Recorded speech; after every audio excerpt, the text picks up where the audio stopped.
6.25 75도를 맞이합니다. 말 그대로 풍전등화 같은 전쟁의 순간이었죠. 사실은 확 하고 불면 이 나라는 이미 공산당에 의해서 점령당할 수 있는 운명에 처해져 있었습니다. 근데 이 전쟁을 한순간에 바꾼 작전이 인천 상륙작전입니다. 그것을 앞에서 주도적으로 그 일을 작전을 주휘한 사람 여러분 아시는 더글라스 맥아더입니다. 이분은 참 믿음이 좋은 크리스찬이었습니다. 이제 미국의 역사상 이 군인으로서는 최고의 영예를 한 몸에 가진 사람이 맥아더 장군이었죠. 세계 1차, 2차 세계대전을 승리로 이끈 사람이 맥아더였습니다. 생애의 최고의 상이라고 말하는 은성 무공 훈장을 7번이나 받았습니다. 보통 분이 아니죠. 또는 미국의 역사 속에서 이 4명밖에 없습니다. 별을 5개 단 분이 4명밖에 없는데 그 중에 한 사람이 맥아더입니다. 1950년 8월 25일에 동경에서 회의가 열렸습니다. 인천 상륙작전을 할 것인가 말 것인가. 그 회의가 열렸을 때 거기에 회의에 참여했던 모든 수뇌부들은 한결같이 이 상륙작전은 불가능합니다. 아니, 할 수가 없습니다. 아니, 한다 하더라도 성공할 수 없습니다. 그래서 이제 모든 참모들이 거기에 회의에 참석했던 사람들이 거의 다가 아닙니다. 거의 100% 반대를 했습니다. 근데 그 회의석상에서 맥아더 장군이 2가지의 논리를 펴니다. 첫 번째 논리가 참 유행한 말을 하거든요. 불가능하기 때문에 가능하다. 영어로 좀 표현해 드리겠습니다. Because it is impossible, it is possible. 명언 중에 명언입니다. 이것이 불가능하기 때문에 because it is impossible, 불가능하기 때문에 it is possible, 가능하다. 모든 사람들이 다 불가능하다고 생각하는 그 생각을 북한도 할 것이다. 김일성도 그 판단을 할 것이다. 그러면 불가능하게 누구도 도전하지 않을 거라고 하는 판단을 그들은 했을 것이다. 그런데 우리는 역으로 하겠다. 불가능하기에 가능하다. 여러분, 이게 역설의 진리입니다. 이것은 믿음이 아니면 나올 수 없는 고백입니다. 여러분, 불가능한데 어떻게 우리가 가능하겠습니까? 불가능한 것을 가능하게 하시는 분은 하나님밖에 없어요. 그러니까 맥아더 장군 속에 하나님을 향한 그 믿음이 있었다고 하는 거죠. 두 번째, 이유를 댑니다. 그 이유가 바로 뭐냐면 지금까지 역사 속에서 상륙작전을 감행한 게 500번 있었답니다. 그러니까 수없이 많은 전쟁사 속에서 이 상륙작전을 계획을 하고 감행을 한 그 횟수가 500번인데 그 500번 가운데 딱 한 번 성공합니다. 1944년 6월 6일 그 유명한 노르만디 상륙작전. 이 노르만디라는 이 해안가가 프랑스하고 영국 그 해협에 있는 그 해안가거든요. 그쪽에 이제 상륙작전을 통해서 유럽으로 나아갈 수 있는 교두보를 확보합니다. 그래서 미군과 연합군이 유럽 쪽으로 이렇게 진출할 수 있는 교두보를 확보하는 그 유명한 상륙작전이 노르만디 상륙작전입니다. 근데 그게 1944년 6월 1일 노르만디 상륙작전에 성공을 합니다. 그래서 세계대전에서 이길 수가 있었어요. 그러니까 500번을 시도해서 딱 한 번 성공한 거예요. 거기에 맥아더 장군이 주목합니다. 주목하면서 하는 말이 그가 할 수 있었다면 나도 할 수 있다. He could have done, I can do. 그 이야기를 해요. 그가 그 작전에 성공할 수가 있었다면 나도 할 수 있다.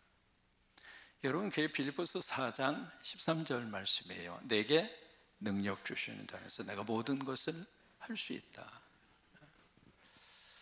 그러니까 맥아더의 이 인천 상륙작전의 배후에는 뭐가 있었느냐면 믿음이 있었어요.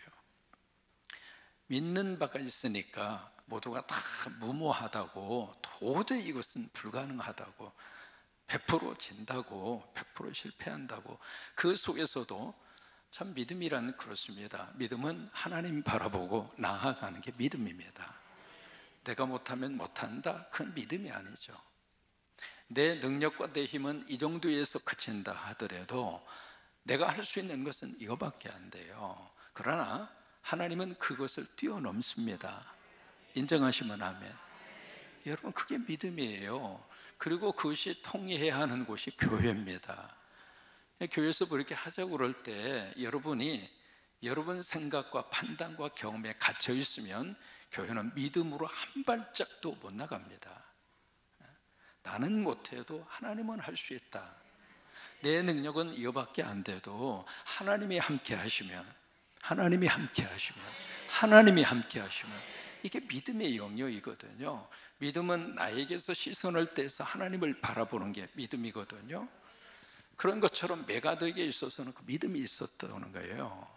그래서 인천 상륙작전을 감행합니다. 그런데 이 작전이 성공하는 데 있어서 우리가 꼭 기억해야 할 분들이 계십니다.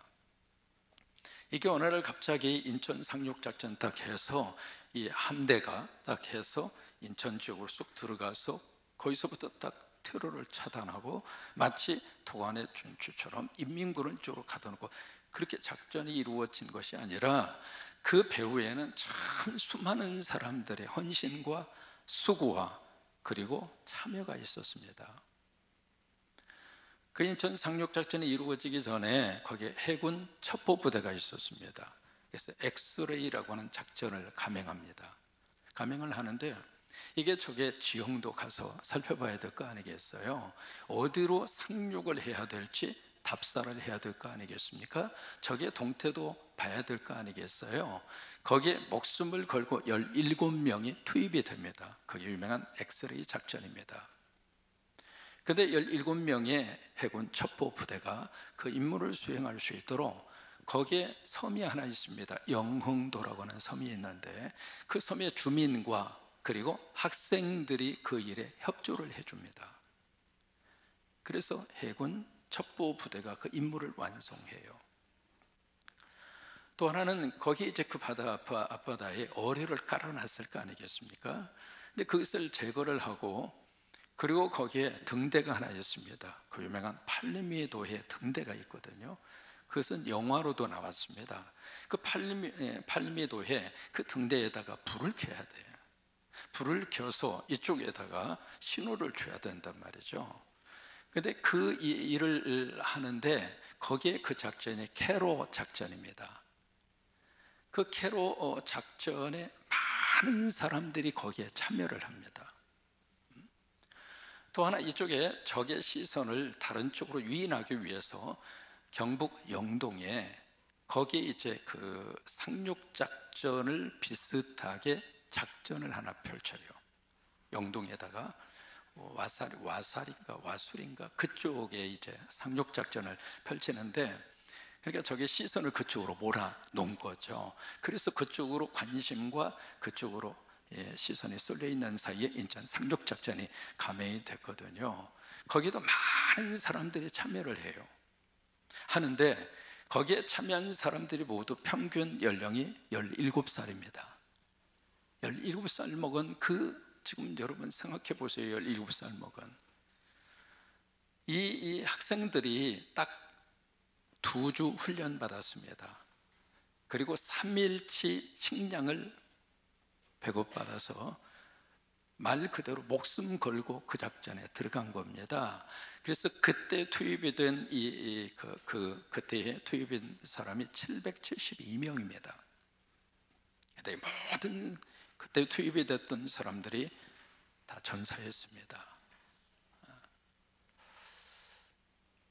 여러분, 한국의 역사는요, 엄청난 사람들의 희생과 죽음 속에서 이 나라가 세워진 겁니다. 우리가 하나님이 보호하사 그 고백을 하는 이유 가운데 하나도 바로 그겁니다.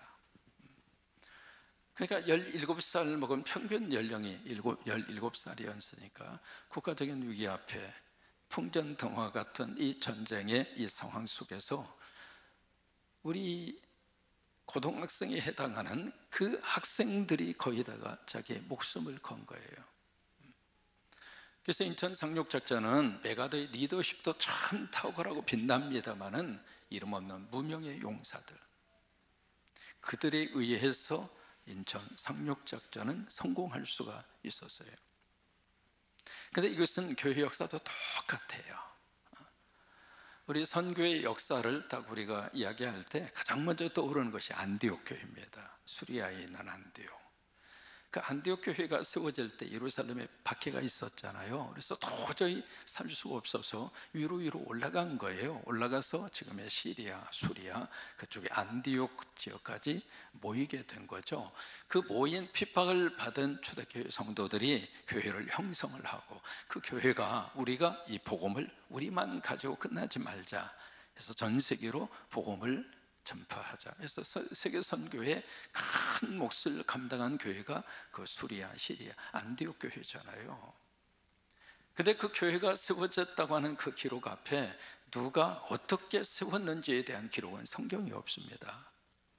무명의 성도들이. 우리 7월 둘째 주면에 성광교회 73도를 맞이합니다.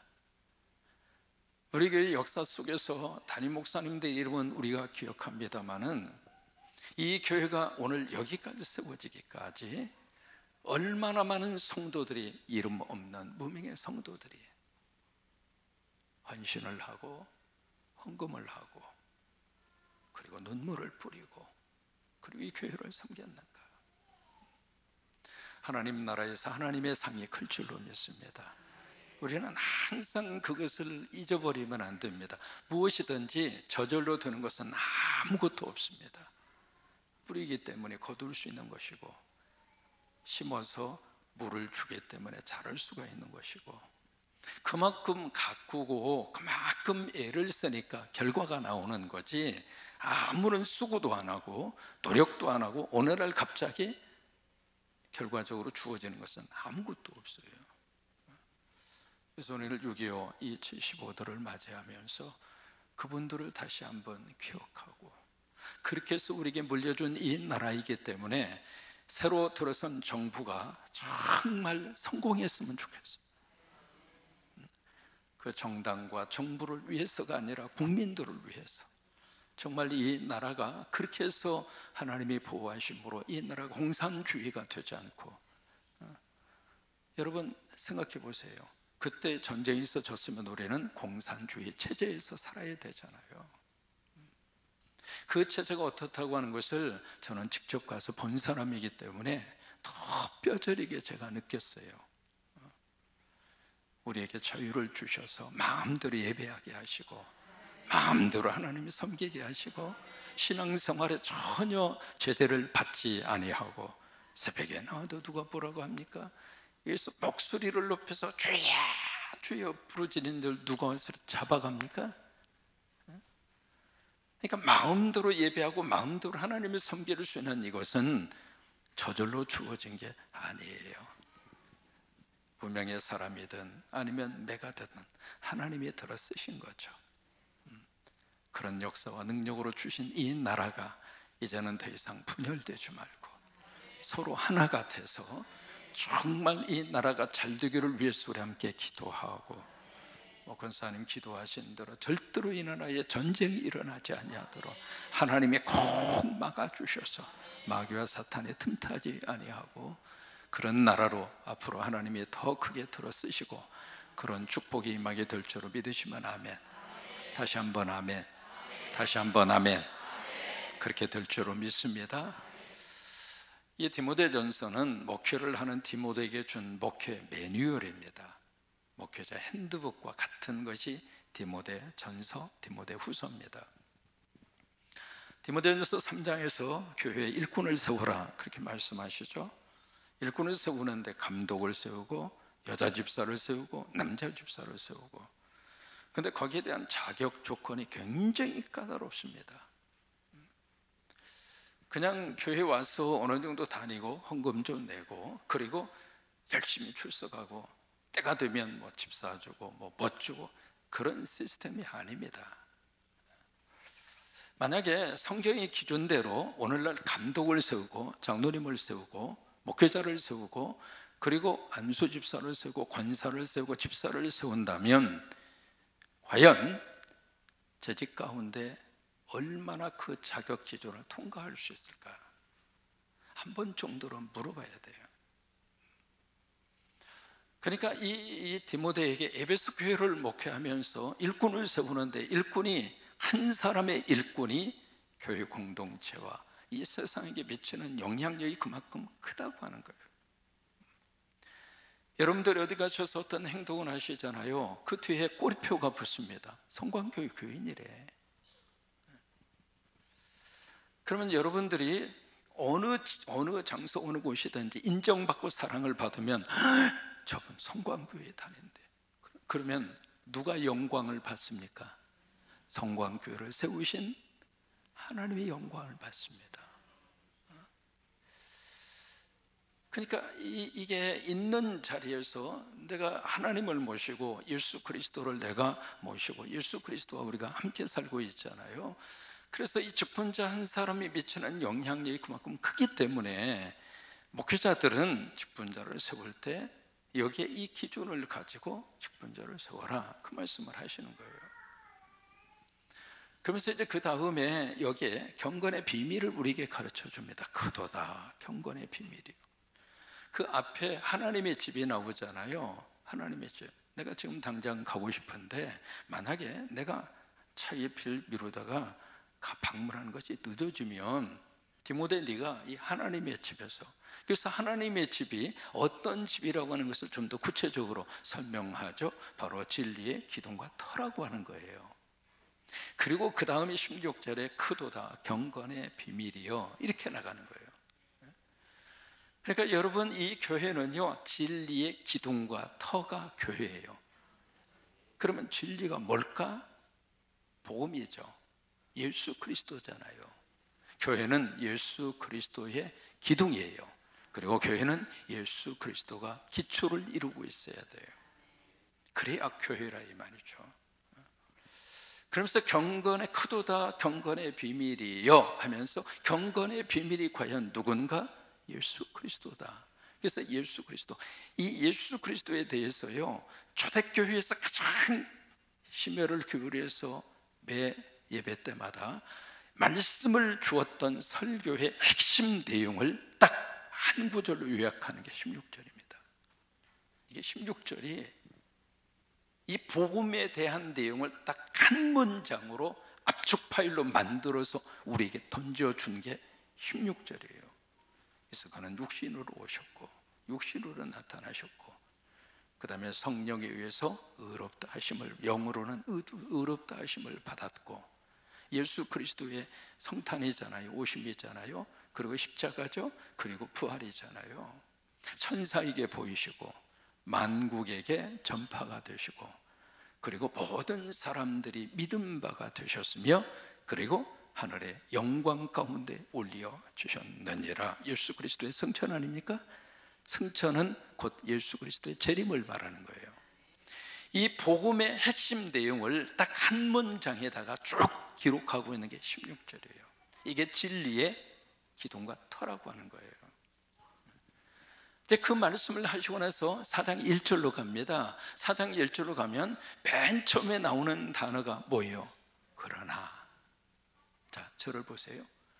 앞에서 진리의 기둥과 터가 뭔가 그 말씀을 주신 다음에 그러나, 그 다음에 나오는 단어가 믿음에서 떠난 자들이 있더라 이 말이에요. 앞에서 진리의 터를 말씀을 하셨는데 그 터에 대한 말씀을 우리에게 주신 다음에 그러나 이 진리와 이 믿음에서 떠난 자들이 있더라. 떠났다는 얘기는 배도했다 그 말이에요. 교회를 떠나고 진리를 떠나고 그리고 하나님을 떠났다 이 말이에요. 그런데 이 배도에 대한 말씀을, 이 떠나는 자들에 대해서 여기서 뭐라고 말씀하시는가? 성령이 밝히 말씀하셨다. 그 얘기는 뭐예요? 성령께서 이미 예고해 주셨다 이 말이에요. 성령이 우리에게 주신 워닝 사인이다 그 말이에요. 여러분, 이게 말세가 되면 예수 그리스도를 부인하고 떠나는 배도자들, 그리고 이단과 거짓 사이비들이 엄청나게 많이 일어날 거라고 하는 것을 성경이 이미 말씀하셨어요. 그러니까 성령님께서 우리에게 아주 분명하게 너희 가운데 몇 사람이, 전부 다가 아닙니다, 그 에베소 교회 안에 있었던 소수의 그룹의 몇 사람이 분명히 믿음에서 떠날 것이다. 그것도 여기 이제 그 날짜가 나오거든요. 4절에 보면은 후일에라고 하는 단어가 나옵니다. 후일에. 이 후일에라고 하는 것은 얼마 지나지 않아서, 다시 말해 임박한 시간입니다. 얼마 지나지 않아서 너희 가운데, 에베소 교회 성도들 가운데 몇 사람이 이 믿음에서 떠날 것이다. 근데 그 믿음이 뭔가? 앞에서 말씀을 해주신 진리의 기둥과 터라 이 말이에요. 그 진리의 기둥과 터가 되는 복음과 예수 그리스도에서 떠나는 배도자들이 있을 것이다, 그 말이에요. 여러분, 우리가 신앙생활하면서 참 마지막까지 믿음 가지고 천국 갈 때까지 신앙생활 잘 하다가 천국 갈 수 있는 게 최고의 행복입니다. 오늘 이제 어느 집사님의 아버님이 돌아가셔서 오후에 잠깐 장례식장에 가서 예배를 드렸어요. 장로님이시더라고요. 연세가 88세입니다. 근데 이분이 아침에 목욕하시고 그러고 나서 바로 돌아가신 거예요. 와, 연세 드신 분들은 부럽다, 안 그래요? 근데 물어봤어요. 그랬더니 아버님이 30년 동안 기도하셨답니다. 30년 동안. 어머님이 이제 쓰러지셔가지고 20년째 지금 요양병원에 계시는 거예요. 20년 동안 그 어머니를 간호하신 거죠. 그래서 당신은 자녀들에게 내가 마지막 갈 때 정말 내가 고통 없이 편하게 가고 싶다, 이것을 30년 동안 기도하셨대요.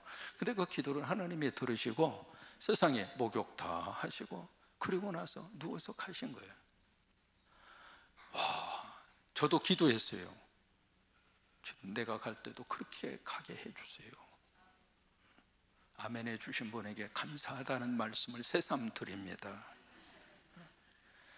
이게 오는 것도 참 힘들지만은요, 가는 것도 참 힘듭니다. 올 때 얼마나 고통스러웠는 거 우리가 기억하지 않고 사는 것이 축복이잖아요. 그 잊어버리게 해주신 게 얼마나 감사한지. 그 좁은 통로 나오느라고 얼마나 이 대갈통 힘들었을까, 그잖아요. 근데 그 고통을 잊어버리게 해주시니까 참 우리가 감사한 거예요. 만약에 그 기억력이 있어서요, 내가 그때 엄마 그 좁은 통로 통해서 나오느라고, 비집고 나오느라고 그냥 온 삭신이, 그런 어떤 고통과 아픔이 있었다고 하는 것을 만약에 우리가 기억하고 산다면 가끔 경기 날 것 같아요. 그런데 이 세상 떠날 때도 힘들더라 이 말이에요. 그러니까 믿음 생활 잘 하다가 하나님이 너 이제 됐어? 나한테 와. 그래서 아멘하고 그러면서 편하게 갈 수 있으면 최고의 축복이에요. 그러니까 신앙생활에 어떤 영적인 큰 굴곡이 없이, 그죠? 그 여기에 있는 사람처럼 에베소 교인 속에 들어와 있다가 그냥 여기에 이제 여기 그 미혹의 영이 나오잖아요. 미혹의 영, 그리고 귀신의 가르침, 여기에 그냥 넘어가서, 미혹의 영이라고 하는 것은 거짓 속이는 영이라 그 말이에요. 거기에 넘어가서 여기에 진리가 되는, 여기에 경건의 비밀이 되는 그 진리의 기둥과 터가 되는 그 복음과 예수 그리스도를 배도하더라 이 말이에요. 떠나서 그 길로 가더라 이 말이에요. 그래서 여러분, 딱 기도하는 가운데 이 교회에 등록하셨으면 이제 다른 데 가지 마.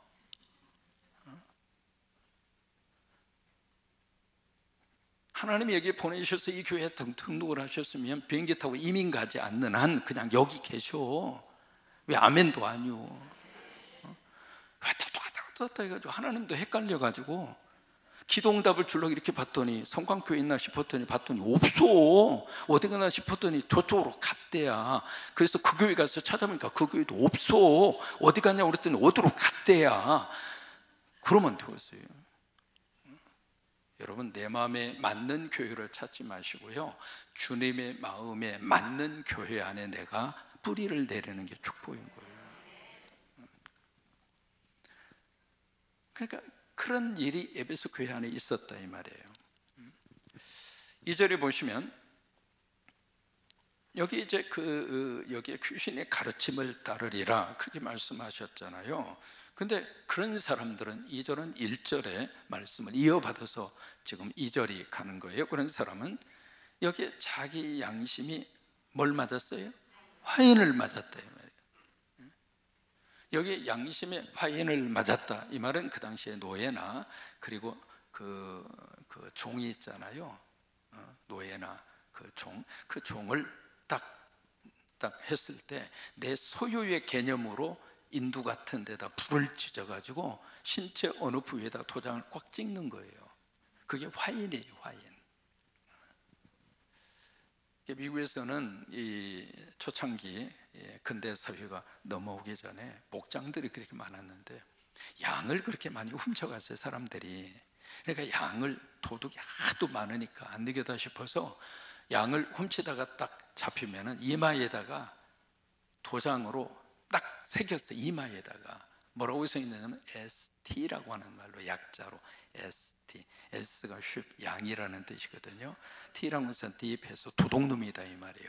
당신은 양도둑 해가지고 그것을 약자로 ST라고 화인으로 꽉 찍은 거예요.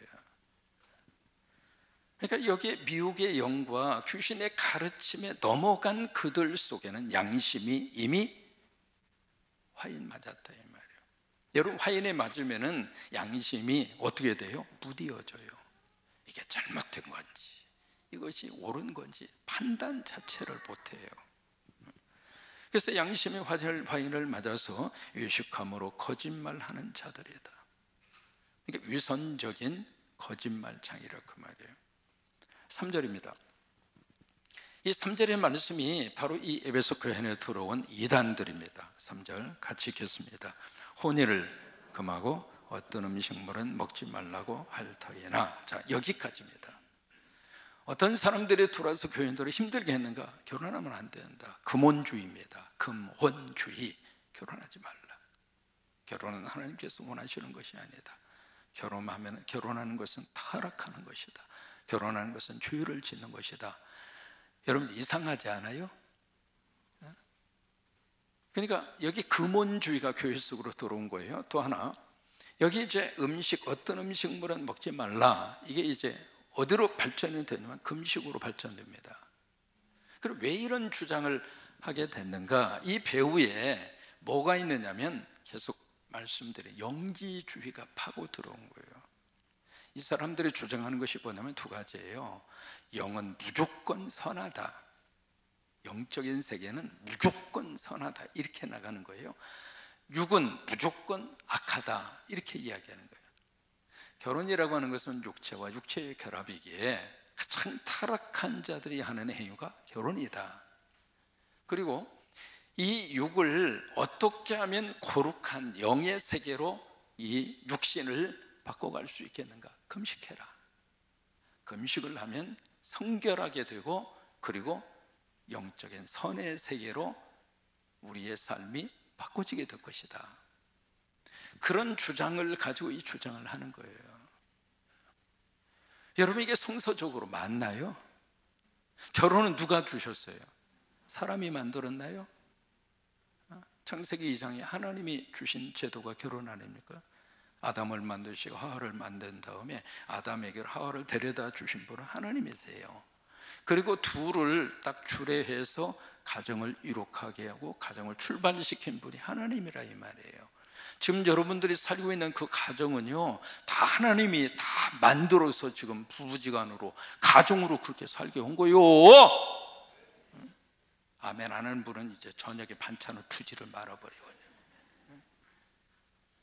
그러니까 하나님이 시작하게 된 거룩한 제도가 결혼인데 영지주의자들이 들어와서 이것을 정면으로 거부하는 거예요. 음식에 대한 부분도 마찬가지입니다. 그러면서 보세요, 3절에 뭐라고 말씀하시는가? 그렇게 할 터이나, 그 다음에 음식은 시작, 음식물은 하나님의 주신 바니 믿는 자들과 진리를 아는 자들이 감사함으로 받을 것이니라. 여기 두 가지가 나옵니다. 첫째, 믿는 자, 두 번째, 진리를 아는 자. 같은 말인데 강조하고 있는 거죠. 그 사람들이 여기에 하나님이 지으신 바다, 그 안에는 뭐예요? 하나님의 창조물이라 이 말이에요. 하나님의 피조물이라 이 말이에요.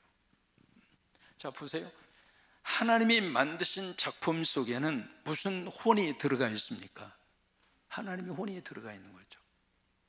만약에 어느 한 조각가가 조각을 했어요. 그러면 그 조각품에 그 조각가의 혼이 들어가 있잖아요. 똑같은 거죠. 여러분, 이 세상의 모든 걸 하나님이 만드셨다면 그 하나님이 만드신 그 피조물 속에 누구의 혼이 들어가 있을까요? 하나님의 혼이 있죠. 그러니까 음식물은 하나님의 지으신 바니, 하나님이 창조해 주신 것이고 하나님의 피조물이기 때문에 믿는 자와 진리를 아는 자들은 어떻게 받아요? 감사함으로 받으라 이 말이에요.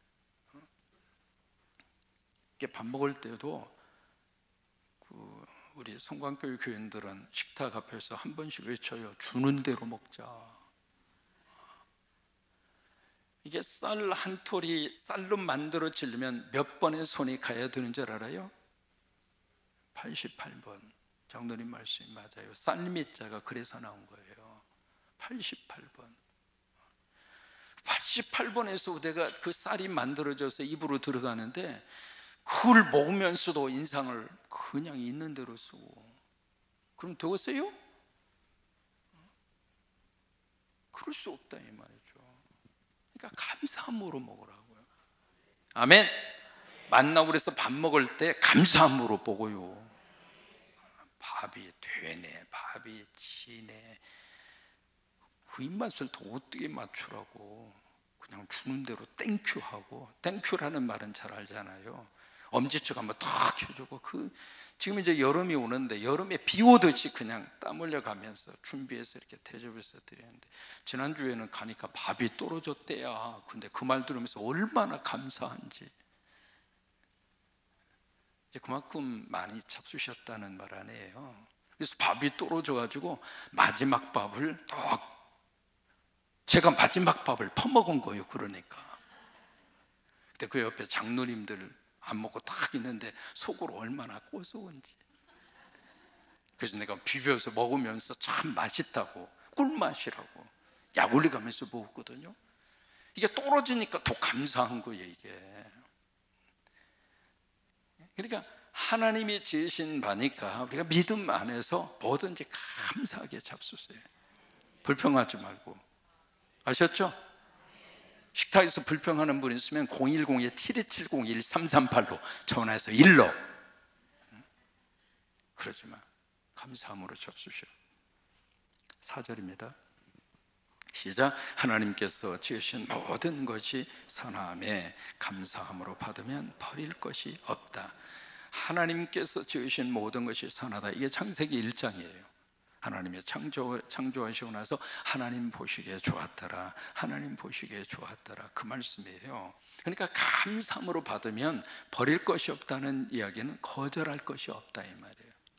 그러면서 5절입니다. 시작. 하나님의 말씀과 기도로 거룩하여 주미니라. 여러분, 이 부분을 오해하시면 안 됩니다. 하나님의 말씀과 기도로 거룩하여 진다고 그러니까 딱 식탁을 놓고 기도하면 그 음식 자체가 거룩한 음식으로 바꿔진다는 말인가? 그건 아니에요. 밥은 밥이지. 식사 기도할 때 좀 지혜롭게 좀 하세요. 라면 끓여놓고 10분 해봐요. 그 라면 먹으라는 말이에요, 먹지 말라는 말이에요. 기도도 좀 지혜롭게 알아서 좀 해야 돼. 기도의 내용을 좀 이렇게 생각을 하면서 이게 무슨 기도 시간인가, 그걸 알고서 기도를 해야지 그냥 나오는 대로 기도하기 시작하면 그 기도가 그냥 막 창세기부터 계시록까지 가려고 그래요. 그러면 안 돼요. 그러니까 여기 말씀과 기도로 거룩하여진다, 그 이야기는요, 내용물 자체가, 음식물 자체가 거룩해진다, 그 말이 아니라 우리가 뭘 이렇게 먹을 때, 음식을 먹을 때 하나님의 말씀과 기도가 들어간다는 이야기는 그 음식과 더불어서 누구를 기억하는가? 하나님을 기억한다. 그게 고린도전서 10장 42절입니다. 먹든지 마시든지 하나님의 영광을 위해서 해라. 그게 그 말이에요. 그러니까 내가 이 식탁에서 이렇게 뭘 먹든지 내가 하나님의 말씀과 기도 가운데 그 음식을 먹으면 그 음식 자체가 참 하나님 감사하다, 오늘도 먹게 해주신 것이 감사하고, 먹은 것이 소화되는 것이 감사하고, 소화가 돼서 다시 에너지를 얻을 수 있는 것이 감사하고, 이것을 차려준 아내가 감사하고, 그래서 찌개가 싱거우면 소금 쳐먹고, 이게 너무 짜면은 물.